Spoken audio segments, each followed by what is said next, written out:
So I'm here today to talk to you about at least two people who were good men, a good man and a good woman, excuse me, who left an indelible, distinguishing effect and influence on their children's children and their community as a whole.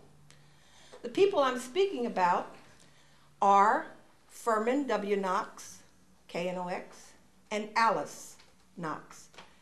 Ferman W. Knox, of course, was my dad, and Alice Knox was my mother. Well, I figured some of you might remember them. I know him.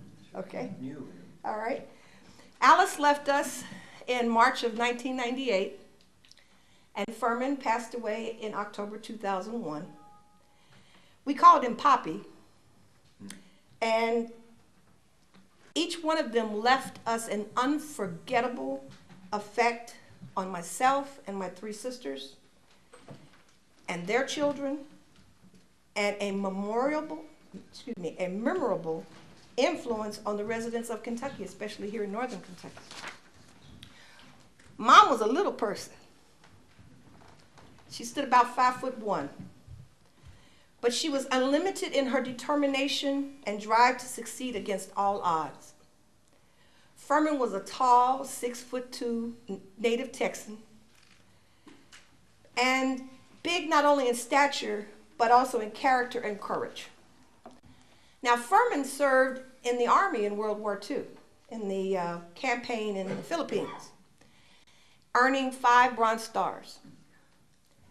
And as he shared with us, one of the particular experiences that he had on his discharge is what spurred him to become active in civil rights and to want to correct Jim Crow and the segregation laws.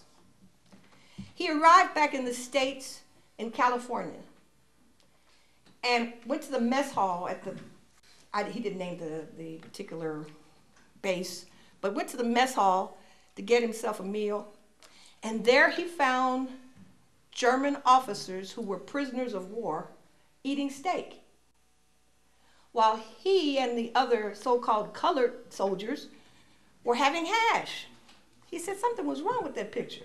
I should say. He said that even the soldiers who were Caucasian, you know, from, as we call them, brothers from another mother, were having hash, but hash with cornbread.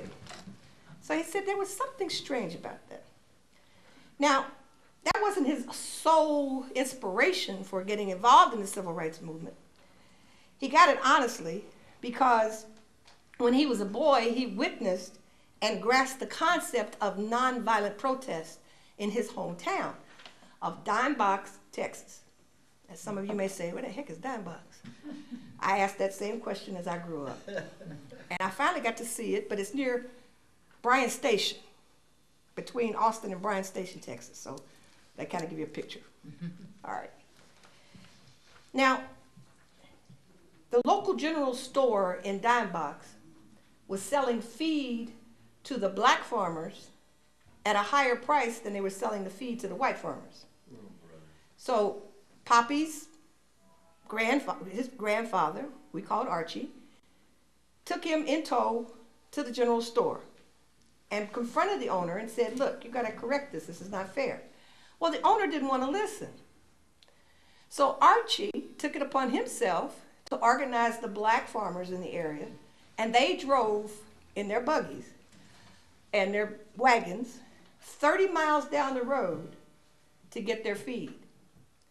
Well, the general store owner, needless to say, got the lesson and changed the pricing. So Ferman got to see that in effect. And in our home, speaking of how Alice became involved in the civil rights movement, we never had a question about, will you go to college? The question was always, where will you go to college? She was the daughter of 2 college-educated parents and the granddaughter of college-educated grandparents.